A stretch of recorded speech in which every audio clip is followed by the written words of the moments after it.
Et on reçoit Mamadou, et Tiers-Monde, pour la sortie, on peut le montrer, la sortie de ton manga, Nako. Exactement. Alors, on va revenir sur tout ça. Manga. Ton premier manga. Premier manga, ouais. Bah, j'étais au Japon en 2016. Et moi, je commence à réfléchir, je me dis, il faut absolument que je réussisse à sortir un manga en France, mais je suis pas dessinateur pour un sou, tu vois. Donc je sors, pendant 1 jour, 2 jours, je suis en train de gamberger sur ce projet, et après j'appelle Maxime, je lui dis, ok, je veux faire un manga, est-ce que tu es chaud?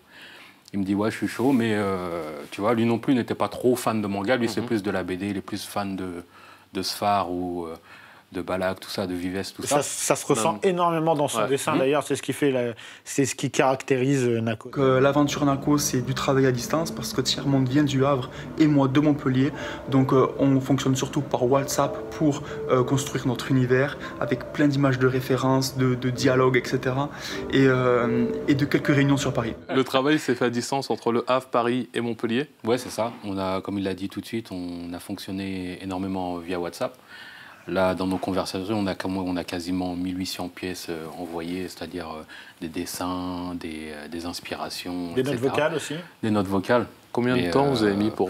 On a mis, en vérité, on a dû mettre quasiment 1 an et demi pour le faire. Okay. Mais ça a été fait en plusieurs étapes. On a fait 40 pages dans un premier temps. C'était vraiment, on avait dans l'objectif de faire un Kickstarter au départ. Okay. Donc on s'est dit, on fait 40 pages pilotes pour pouvoir lancer le Kickstarter. Après, on a vu une annonce sur le concours Magic Monaco. C'est là que tout a basculé. Voilà.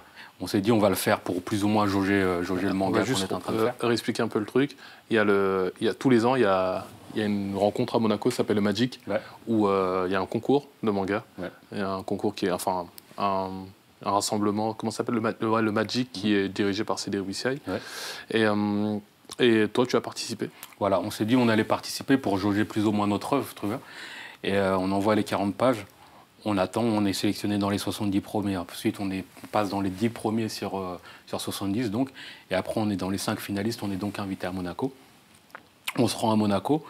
Et il y avait, dans le jury, il y avait pas mal de monde. Il y avait deux personnes, 2 éditeurs de la Shueisha, et Tite Kubo, le créateur de Bleach, qui n'avait pas fait le déplacement, mais qui avait vu déjà. C'est quand même un truc de ouf. C'est un truc de dingue.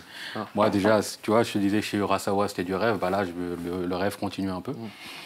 Ensuite, on est coup de cœur du Magic. On n'est pas premier, on n'est pas deuxième, mais on est coup de cœur du festival. Donc, le Shonen Jump, c'est un magazine qui paraît toutes les semaines. C'est le plus grand magazine de manga. Ouais. Voilà. Où toutes les semaines, tu as les grosses licences comme One Piece, Dragon Ball à l'époque, aujourd'hui My Hero Academia, tous les gros Bleach, Naruto, etc. C'est la version internet qui a publié nos 40 premières pages de Nako, le pilote. Et à l'heure actuelle, non pas à l'heure actuelle, il y a 2 mois après la parution des 40 premières pages de Nako, il avait déjà été lu 155 000 fois.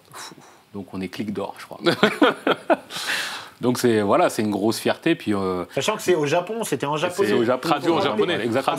Traduit en japonais. Donc c'est assez fou. Ouais, ça a plu là-bas. Moi, je suis assez content. Maintenant, j'espère qu'on va rencontrer le même succès ici en France. T'as eu des retours, toi, des Japonais qui t'ont envoyé des messages On a eu des retours des sur éditeurs. Instagram Non, même pas. Les éditeurs japonais nous ont fait un retour et nous, on a recalibré.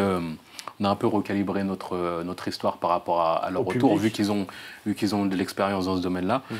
Et puis voilà, quoi. On est très contents, on espère que ça va aller encore plus loin. Quand on voit notamment les exemples comme Radiant, donc surtout Radiant, eh ben on peut se permettre de rêver, mais on sait que... Qu'il y a un manga et un animé français. Français aussi, et qu'il y a un animé qui a été le premier anime qui a été produit au Japon pour une chaîne de télévision japonaise.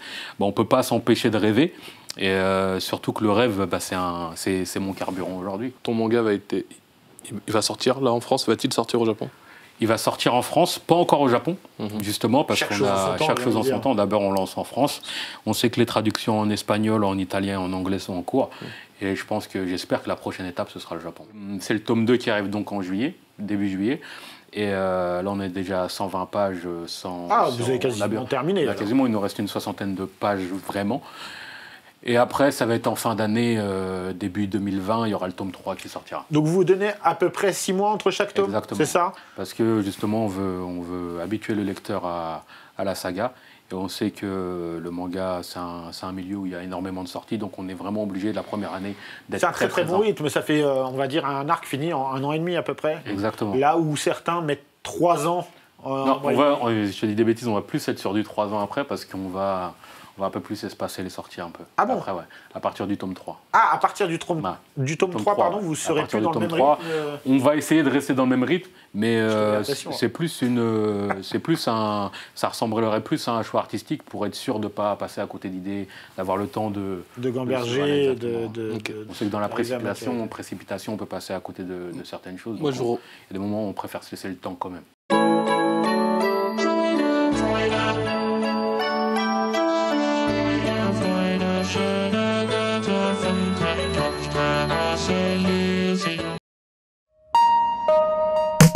Clic Sport, c'est toutes les semaines sur Clic TV, c'est votre nouveau rendez-vous où chaque semaine, on vous propose de vous raconter ou de vous faire découvrir une légende du sport. Moi, j'ai plutôt vu ça comme, je sais pas, clic-clac, je sais pas. Et nous voilà en compagnie de notre invité toute la semaine, Kobalade. Bienvenue, c'est ta première télé? Eh bah bienvenue, c'est chez nous, chez Clic. Clic-clac. Moi, c'est la première interview que j'ai faite, c'est avec toi. On était avec mon groupe, je me rappelle encore de l'image, on était dans le studio, ils ont mis la lumière rouge, je sais pas pourquoi j'ai cette image-là, je m'en rappelle. Ouais. T'es le premier à y répondre sur notre chaîne. C'est quoi ta définition d'une clique? C'est un groupe de potes avec qui on restera pas toute la vie. Pourquoi pas toute la vie? Parce que sinon c'est une famille. Je pense qu'on se rencontrera un seul jour. À bientôt, James, et bon courage. Oh, that's incredible. That's sweet. You know, it's just like you, he never talks. Bienvenue pour la première de Parle-moi. Dans Parle-moi, on va parler littérature, mais pas de livre, puisqu'il paraît qu'aujourd'hui on ne lit plus. Donc à défaut d'un livre, on va parler d'une page. Chaque semaine, on va recevoir des gens qu'on trouve inspirants, qui vont venir partager leur expérience sur un sujet qui touche tout le monde. Et la première qui arrive, c'est la confiance en soi. Et ça se voit, on est au top. Que suis-je? Je suis chinois. J'ai des cheveux un peu bizarres. Je suis un peu chelou, d'une façon générale, je suis chelou. Mais j'ai un talent de ouf. Je suis Bounaïmin et j'arrive sur Clic TV.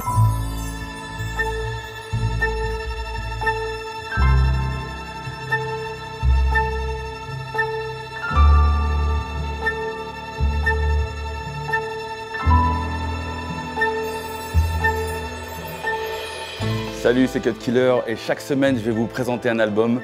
Et cette semaine, Ready to Die de Notorious B.I.G.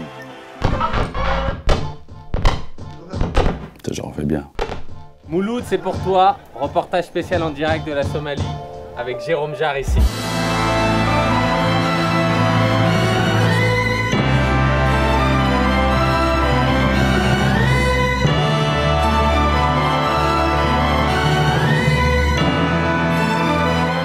Là exactement, on est en direct de Cox's Bazar au Bangladesh, plus précisément dans le camp des Rohingyas, pour faire quelques jours en immersion à la rencontre de ces peuples. Moi, j'avais un rêve et j'ai été jusqu'au bout de ce rêve et j'espère que vous aussi, vous aurez des rêves et vous irez jusqu'au bout. Donc on touche ce bois là. Que t'as touché quand t'étais petit. Ouais, j'ai touché.